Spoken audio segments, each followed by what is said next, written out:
اب بات کرتے ہیں اس شخص کی جس کا فتنہ اس زمانے میں بھی تھا اور آج بھی اس کا فتنہ باقی ہے۔ وہ بدبخت کون تھا؟ مرزا غلام احمد قادیانی۔ یہ 1839 یا 1840 عیسوی میں پیدا ہوا اور 1886 میں مرزا نے اپنی نبوت کی بنیاد رکھنا شروع کی، جو کہ جھوٹے اور عجیب و غریب من گھڑت الہام اور کشف وغیرہ پر مبنی تھی، جو کہ آج بھی اس کی بدنام زمانہ کتاب براہین احمدیہ میں موجود ہے۔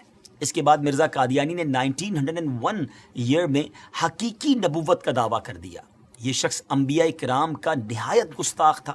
حضرت عیسیٰ علیہ الصلوۃ والسلام کے بارے میں لکھتا ہے کہ آپ علیہ الصلوۃ والسلام کے بہت سے معجزے مشہور ہیں، لیکن حق بات یہ ہے کہ آپ سے کوئی معجزہ ظاہر نہیں ہوا، معاذ اللہ۔ دعوی نبوت کے بعد مرزا کی رگ شیطانی مزید بھڑکی تو اس نے خدائی کا دعویٰ کر ڈالا۔ لکھتا ہے کہ میں نے نیند میں اپنے آپ کو ہو بہو اللہ دیکھا اور میں وہ اللہ ہوں۔ پھر میں نے آسمان و زمین بنائے اور کہا ہم نے آسمان کو ستاروں کے ساتھ سجایا ہے۔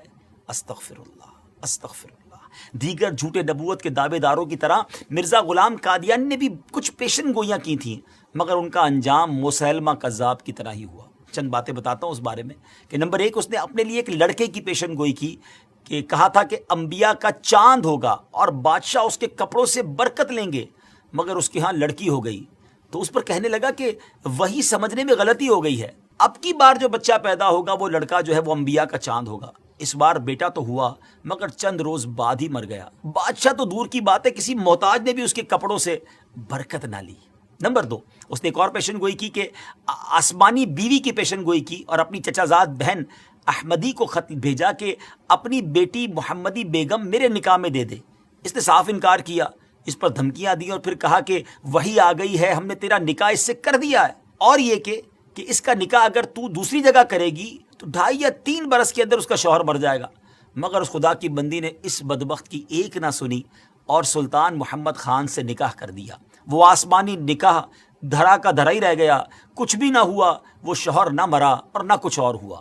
اللہ اکبر۔ ناظرین، جھوٹوں کا یہی انجام ہوتا ہے۔ بہرحال مرزا غلام احمد قادیانی نے قانون کا امتحان دیا، لاء کا امتحان دیا، ٹیسٹ دیا، مگر فیل ہونے پر تعلیم سے اس کا دل اچاٹ ہو گیا۔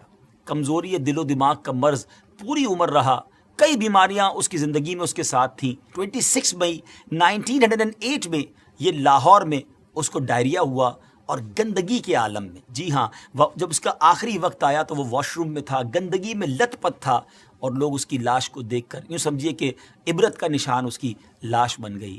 ناظرین، یہ ہے جھوٹے نبی کا انجام۔ ہم سب کو یقیناً یہ یقین ہے، ہمارا ایمان ہے کہ ہمارے آقا علیہ الصلوۃ والسلام ہی آخری نبی ہیں، اور خود نبی پاک علیہ الصلوۃ والسلام نے جو فرما دیا، لا نبی بعدی، میرے بعد کسی نبی نے نہیں آنا، اور یہی ہمارا ایمان، یہی ہمارا بلیف ہے۔ لیکن ایک بات یاد رکھنی ہے کہ اس طرح کے دعوے کرنے والے، اس طرح کی جرت کرنے والے، اس طرح کا کلیم کرنے والے لوگ اور بھی آئیں گے، کیونکہ علماء کرام نے نبی پاک علیہ الصلوۃ والسلام کی احادیث سے جو ایکسٹریکٹ کیا ہے، جو شرح بیان کی ہے، وہ یہی ہے کہ قیامت سے پہلے اور بھی نبوت کے دعوے دار آئیں گے۔ ہو سکتا ہے اس دور میں، ہو سکتا ہے کچھ دنوں کے بعد یا کچھ سالوں کے بعد، لیکن مسلمانوں کا شروع سے یہ عقیدہ رہا کہ ان جھوٹے دعوے داروں کی طرف کوئی توجہ نہیں کرنی۔ ہم سب کا عقیدہ، ہمارا بلیف اتنا مضبوط ہونا چاہیے، اور ہے الحمدللہ کہ ہمارے آقا علیہ الصلوۃ والسلام ہی آخری نبی ہیں۔ کیا خوبصورت قرآن پاک کی سورہ احزاب کی آیت نمبر 40 ہے نا، اللہ تعالیٰ قرآن مجید میں کیا ارشاد فرماتا ہے؟